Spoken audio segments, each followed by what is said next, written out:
زمونږ زمانه کې درې ډلې داسې دي چې هغه وایي درې طلاقه دې ورکړه دا څو دي؟ یو ته شیعګان وایي، دویم ته قادیانان وایي، دریم ته وهابیان وایي. السلام علیکم ورحمت الله. محترم ورونو، دا مظهري سیفي دا لګیا دی وایي درې طلاقه درې، وایي دا چېرته په اسلام کې چا یو نه دی ویلی سوا د شیعګانو نه. نو د دې خبرې به موږ جواب کو چې دا مجرم ابن مجرم قرآن او حدیث باندې دروغ وایي. مسله داسې د محترم ورونو اهل الحدیثو د خبره د دعوه ده چې د نبي صلی الله علیه وسلم په زمانه کې چا به چې درې طلاق ورکړه یو به شمارل. روایتونه زه وروسته پیش کوم. یو او دا عقلاً خبره هم ده. یو سړی ته چا وایي چې سل ځلې به سبحان الله وایي او هغه داسې وایي سل ځلې سبحان الله، نو خلکو دا سل نه شو، دا یو ځلې شو. دا سل ځلې نه یو ځلې دا سبحان الله ته وویلې، سل ځلې نه دی. نو درې ځلې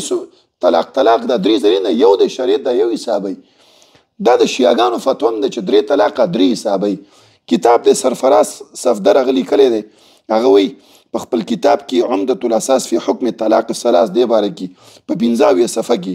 وہی مسلم ابن جعفر وہی میں نے امام جعفر سے سوال کیا کہ کچھ لوگ کہتے ہیں کہ جس نے جہالت میں مبتلا ہو کر اپنی بیوی کو 3 طلاقیں دی تو اس کی مطلب اگر یو طلاق شمال کی کنا لوگ اس کو آپ کی متاز دے بارے کس ہوئے ہوئے معاذ اللہ، یہ ہمارا قول نہیں ہے. جس شخص نے 3 طلاقیں دی وہ 3 ہی ہوگی. درې طلاقیں چې ورکو دا به 3 شمال کی، یو نه حسابېږي. دا د شیعګانو مسلک هم دی. ښه د شیعګانو سره دوی په بل څه کې یو ځای دي. دا مقلدین ګوره شیعګان 3 طلاقه چې 3 ورکي 3 خو شمار شو، بیا هغوی دغه کوي دا متعې کوي، متعې دوی ورته حلالې کوي. حلالې څنګه؟ ښځې ته خاوند 3 طلاقه ورکړه، مولا ورته چې دا وشو، تاسو به د نټ کې وګورئ حلالې سنټرونه یې جوړ کړي. بیا دې کس ته وایي چې لاړ شه فلاني ځای کې زموږ یو قاري صاحب د 3 شپې به تېرې کړي، هغه به یې حلالې کړي. ګوره دا عمل نه د عمر نه ثابت دی، نه د خلفاو راشدینو نه، نه قرآن او حدیث نه. عمر نو به ویل چې چا حلاله وکړه زه به یې رجم کوم. څه به یې کوم؟ رجم کوم به. محترم ورونو دا هغه مجرمین دي چې حلالو دپاره لار دا 3 طلاقه 3 ولې شماري دوی چې بیا همدغه زنانو سره دوی حلالي وکړي. نو په دې مسله کې محترم ورونو د صحیح مسلم کې تقریبا 2 روایتونه دي چې د ابو صحابه په نوم راوي دی، هغه پوښتنه کوي د ابن عباس نه. هغه وایي ابن عباس یې موږ ته ویلي 1402 حدیث نمبر وایي ابن عباس وایي کان الطلاق على عهد رسول صلی الله علیه وسلم، وایي و طلاق د نبی صلی الله علیه وسلم په زمانه کې و ابي بکر وسنتين من خلافة عمر،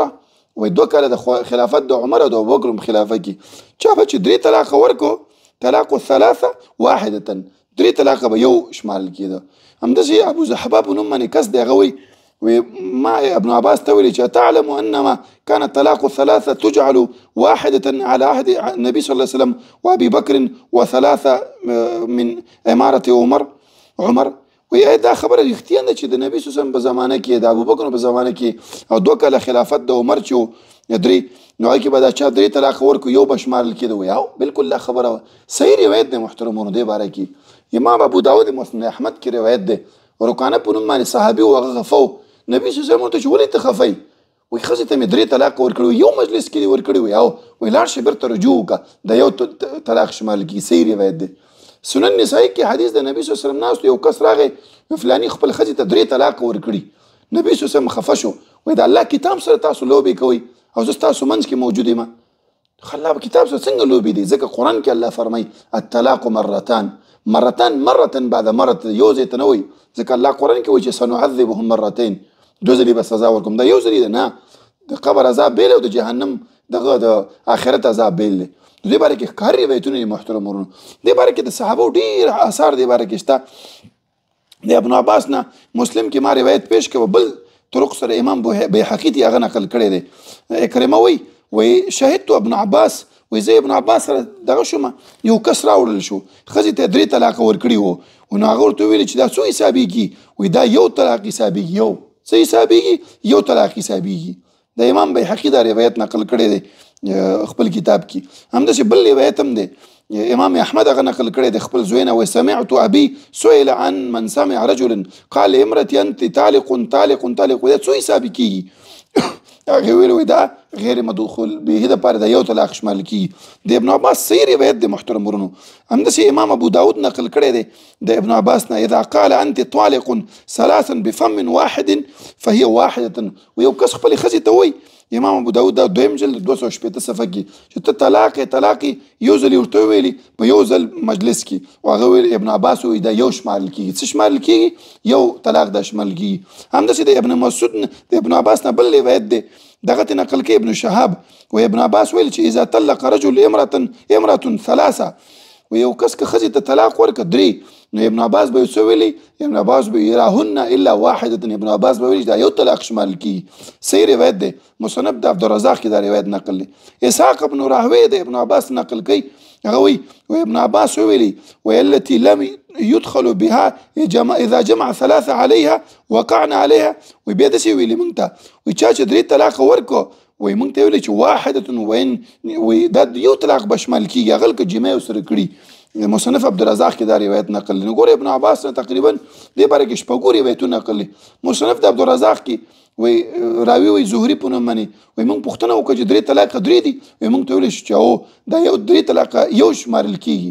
د مسند احمد کې د ابن عباس فتوا شته دی وایي چا چې درې طلاقه ورکړه دا یو شمارل کیږي کافي روایتونه دې باره کې د ابن مسعود یو روایت شته دی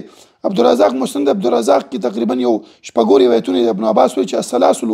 الثلاث والواحده في التي لم يدخل بها سوا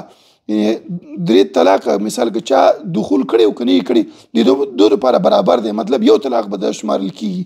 ډېر روایتونه دې باره کې شته نو محترم ورونو دا مجرم ابن مجرم وي دې باره کې وایي څه نشته دغه روایت نقل کوي عبدالله ابن مسعود نه دا روایت نقل ابن مغیث هغه وایي وابن مسعود مولج تلزم طلاق طلقه واحده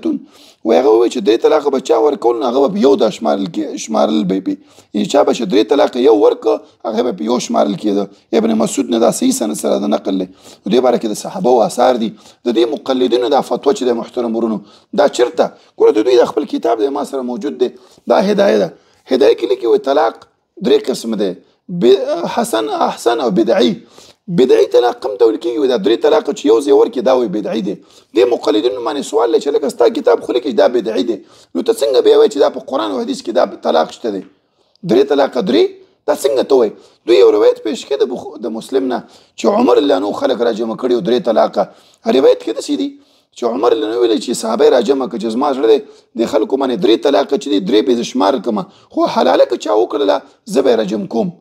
خدای عمر له فتوا چې د مدخوله او غیر مدخوله دواړو لپاره وه مقلدین وایي مدخوله دې ته وایي چې یو کس صرف نکاح وکړه ښځې سره جماع نه ده کړې مقلدین وایي که هغه ته چا درې طلاقه ورکړه هغه به مونږ یو شمار ګوره دې جهالت ته وګوره هلته فرق کوي نه دا یو دی او کومه چې مدخوله ده هغې باره کې وایي چې نه دا درې دي دا فرق ته ولې کې دا عمر الله نو خو ټولو لپاره دا حکم کړی نو عمر الله نو د درې طلاقه درې شمارل که بیا ابن حزم امام ابن قیم رحم الله اغاثة العفان دغه کتاب دغه کې نقل کړي او عمر نو په درې خبرو باندې زه ډېره خفه یم چې هغه ما نه وی کړی یو دا چې د درې طلاقه درې ما نه وی شمارل کړي المجتهد یصیب یخطي او دا امام طحاوي رحم الله لیکي وی دا د عمر نو سیاسي فیصله وه داسې فیصلې کولی شي لکه عمر الله نو به ویلې چې حج تمتع نشته ټول مقلدین وایي چې شته د ابو داود کې نقل دی په سننو کې نقل دی ابن عمر ته به خلکو ویلي چې ستا پلار وایي چې حج تمتع نشته او ته وایي چې شته هغه به ویل چې کار نبي علیه السلام کړی نو زما پلار یې منې کوي نو چا پسې به تلل پکار دي دا مقلدین هغه ځي کوي وایي حج تمتع شته نه خیر دی د عمر نو اجتهاد همداسې عمر نو بخاري کې نقل دی چې تیمم جنوب دپاره نشته دا مقلدین وایي چې نه هغه ځي کې شته دی نو عمر دا فیصله کړې وه دا یو سیاسي فیصله وه او که داسې وخت کې خلک د طلاق نه ګپ جوړ کړي حاکم داسې فیصله کولی شي خو حلالې به بند دی دلته مقلدین څه کوي هغو د حلالو دپاره ورته سنټرې جوړې کړي حلالې کوي او دا کار د شریعت او د اسلام د هر څه خلاف دی